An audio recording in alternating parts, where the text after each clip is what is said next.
Kita nak jemput, silakan. Sofia. Assalamualaikum. Waalaikumsalam. Apa khabar? Alhamdulillah baik. Selamat Hari Raya. Wow. Saya selaku salah seorang followers awak yang dah mengikuti bertahun-tahun memang teruja berjumpa dengan Sofia berdepan seperti ini. Itulah. Kita ucapkan tahniah.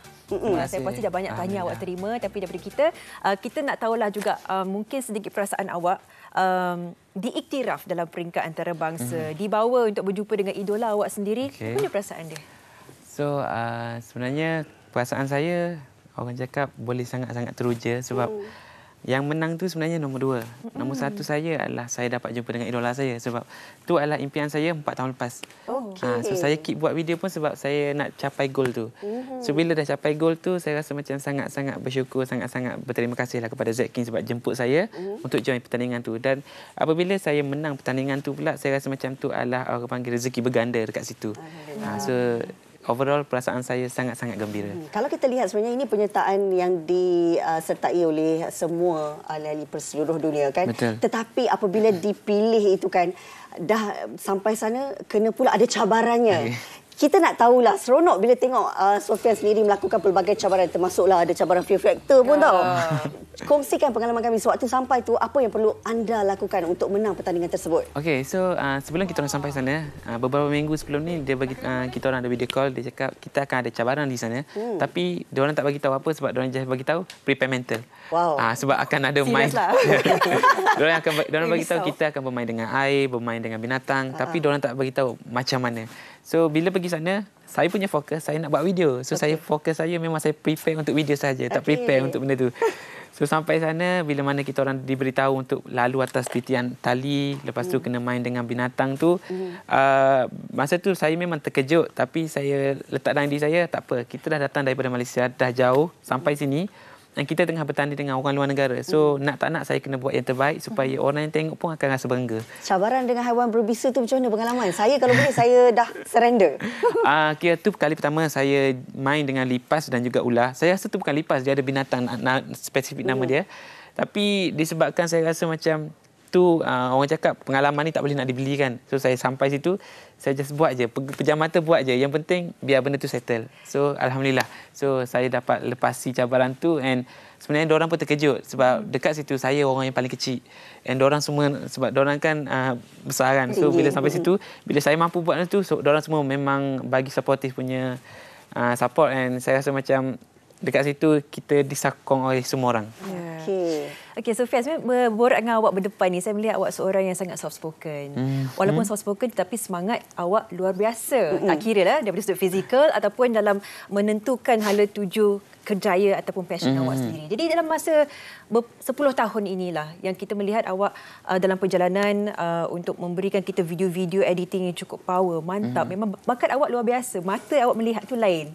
Jadi bagaimana awak mengekalkan momentum awak dan memastikan you deliver atau awak memberikan yang terbaik untuk para peminat ataupun followers awak yang sampai ke luar negara pada ketika ini? Macam mana awak kekalkan momentum tu? Okey, di kesempatan ni saya nak ucapkan terima kasih kepada tim saya, Syafiq dan juga Adil, sebab setiap kali kita orang nak buat video, tu adalah gabungan 3 orang. Saya akan duduk di meja, kita orang bawa idea masing-masing. Brainstorm sama-sama, dan kita orang akan pilih the best one. Kalau the best one tu tak cukup best, kita orang akan enhance sama-sama. So kalau saya buat seorang-seorang, mungkin saya tak akan sampai ke sini. Tapi disebabkan bantuan tim saya, Syafiq dan Adin tu, itulah yang membuatkan semua video-video ni kira macam ada benda baru, ada benda yang kita orang macam luar jangka. Sebab itu adalah 3 orang yang fikir. Awak telah melakukan kolaborasi bersama dengan ramai artis-artis, bukan saja dalam negara tetapi juga luar negara. Saya bila awak bergandingan dengan Ryan Reynolds tu, saya macam wow, hebatnya. Tetapi nak tahulah, apa lagi sebenarnya mungkin jangka ataupun sasaran Sofian di masa depan? Okey, sasaran saya sebelum ni kalau orang tanya saya nak buat apa, saya cakap saya nak jumpa Zack King kan. Tapi disebabkan tahun ni saya dah jumpa dia, goal saya sekarang saya nak buka production house saya sendiri untuk create lebih banyak video yang boleh bagi manfaat dan kegembiraan kepada orang ramai. So itu goal utama saya sekarang. Silakan Sofia. Saya melihat Sofia ni jenis yang meletakkan goalnya satu persatu dan memastikan dia capai juga goal. Itu yang paling penting. Sebenarnya kita macam letak goal banyak-banyak, kadang kita tak tercapai pun. Tapi awak memastikan awak capai dulu untuk set goal yang seterusnya. Jadi awak melakukan segalanya, editing, pencetusan idea sejak usia yang sangat-sangat muda, tu sejak kecil lagi kan. Betul. Jadi sokongan selama ni yang awak perlukan mungkin untuk memberikan inspirasi bagi mereka di luar sana yang ingin menjadi seperti awak, seperti Sofian. Apa yang perlu kita tanamkan supaya kita tetap stick ataupun melekat dengan goal kita sampai dapat? Okay, so saya buat daripada dulu sampai sekarang. Apa yang saya boleh advise adalah jangan letakkan pengharapan untuk orang kenal kita. Sebab apa? Kalau kita buat untuk orang kenal kita, kalaulah benda tu tak sampai, maksudnya kita buat tak ada orang tengok kan, benda tu akan downkan kita. So kita kena letak dalam diri kita, niat kita buat ni sebab kita minat. So benda yang orang cakap populariti ataupun orang kenal kita tu datang kemudian. Sebab kalau kita letak benda tu, kalau kita tak dapat, dia akan down and mungkin kita akan putus asa tengah jalan. So saya letak dalam diri saya, okay, saya buat ni sebab saya suka. Sebab dulu saya belajar account. So bila saya buat benda ni sebagai hobi and orang terima, orang suka and then orang request nak lagi, saya buat sambil belajar. So saya habiskan pembelajaran saya dulu, saya grade, barulah saya fokus video ni sebagai bidang kerjaya yang serius lah. So bila orang dah start kenal and kita buat pun orang lagi suka, benda tu yang membuatkan saya rasa macam okay, betul lah niat saya dulu buat ni sebab suka-suka dan sekarang orang boleh terima, saya pun tak rasa down, saya rasa happy. Respect lah kan. Bukan sekadar populariti tapi dia deliver betul-betul untuk memberi kegembiraan kepada orang lain. Setuju. Dan kalau kita lihat sebenarnya hasil suntingan video-video Sofian ini, kesan-kesan rasanya memang cukup luar biasa. Tetapi apa mungkin skill atau kemahiran yang Sofian rasa Sofian perlu lagi untuk dalami, sebab seseorang itu bila dia dah capai matlamat dia ada lagi benda yang dia nak gali dan sebagainya. Betul. Kalau Sofian sendiri, apa lagi Sofian mahukan?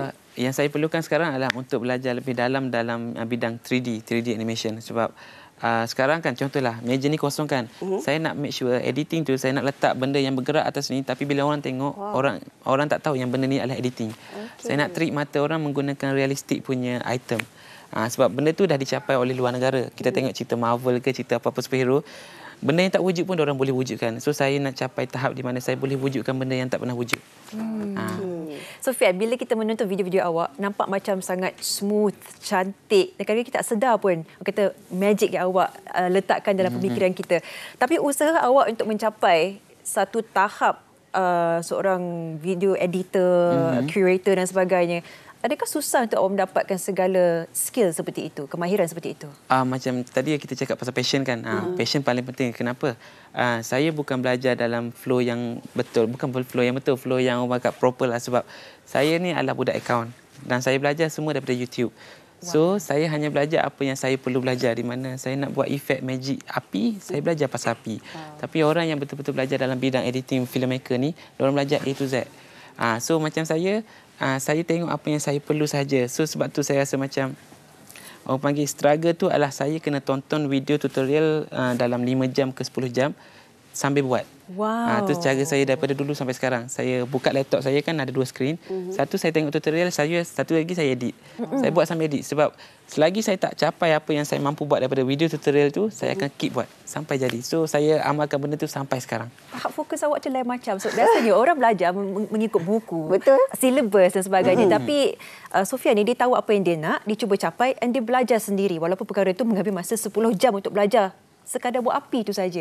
Jadi satu usaha yang sangat baiklah. Dan dalam mata awak sendiri, adakah terdapatnya satu tahap lagi yang awak rasa selain daripada buka production house lah adakah terdapat satu perkara lain yang awak nak capai yang boleh dikongsikan bersama kita antara gol awak yang lain? Kalau gol saya lagi sekali, saya rasa gol saya sama je. Saya nak pergi lagi sekali ke Los Angeles. Sebab masa saya jumpa dengan Zaki ada cakap something dekat saya dan benda tu membuatkan saya rasa macam okey, betul lah saya kena datang lagi sekali ke Los Angeles untuk buat something dengan Zaki. Ada lagi projek di masa depan InsyaAllah. dengan Zaki. Awak ni kira dengan Zaki ni macam best friend dah lah, best buddy. Dia bro. Saya tak berani cakap macam itulah. Sebab kalau tengok video yang kebanyakannya mendapat reaksi daripada Zaki ni macam seolah-olah perkenalan tu memang cukup akrab kan. Dan idola awak sendiri. Itu yang jadikan satu kelainan dan awak menjadi kebanggaan semua rakyat Malaysia, membawa nama Malaysia sehingga kan Perdana Menteri juga mengagumi bakat dan kehebatan Sofian sendiri dalam usia 27 tahun bawa nama Malaysia. Kami ni meremang. Nampak tak artikel ni? PM bangga dengan Sofian. Nama perasaan tu. awak tu bila first nampak ni. Apa perasaan dia? Masa tu saya sangat terkejut sebab saya tengah video call dengan tim saya. Sebab tim saya sebenarnya, kita panjang sikit. Saya bawa balik daripada LA hari tu. Tak ada orang tahu pun yang saya menang. Okey. Sebab benda tu pre-record. Yang tahu wife saya je. So masa saya jumpa dengan tim saya cakap tak ada harapan lah nak menang semua kan. So diorang memang sedih. So bila video tu keluar, diorang terkejut yang saya menang. Kita orang video call. Tiba-tiba naik notification ke atas. Anwar Ibrahim tengah retweet. So saya masa tu terkejut. Kita orang 3 orang terkejut. Memang masa tu sangat-sangat excited sebab apa yang kita orang buat ni hanyalah untuk social media, untuk hiburan. Tapi dapat di-acknowledge daripada kita punya Perdana Menteri. Benda tu sangatlah memberikan kita kebahagiaan dan kegembiraan. Sofian, awak mengidolakan Zack King. Awak sedar tak sekarang ni ramai anak-anak muda Malaysia mengidolakan awak, mungkin juga serata dunia. Apa mungkin kata-kata semangat Sofian boleh berikan kepada mereka? Hari ini kita melihat laman sosial, kita melihat bahawa video digital ini menjadi platform yang paling dekat di hati penonton, di hati mereka yang mengikuti laman-laman sosial awak ni. Apa mungkin semangat yang awak boleh tebarkan kepada mereka?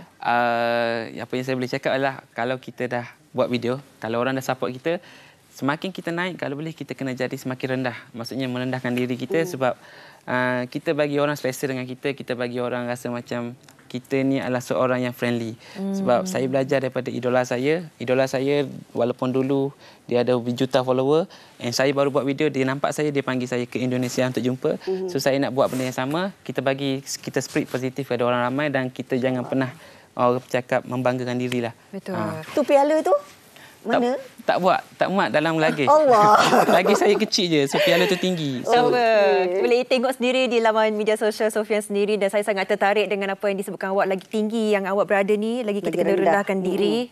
Kita stay humble. Betul. Dan itu yang menjadi saya satu resepi yang di mana Sofian walaupun dia telah membawa nama Malaysia ke seantero dunia, tapi beliau tetap humble dan dekat dengan kita semua di hati. Kita ucapkan yang terbaik dan semoga terus sukses Sofian.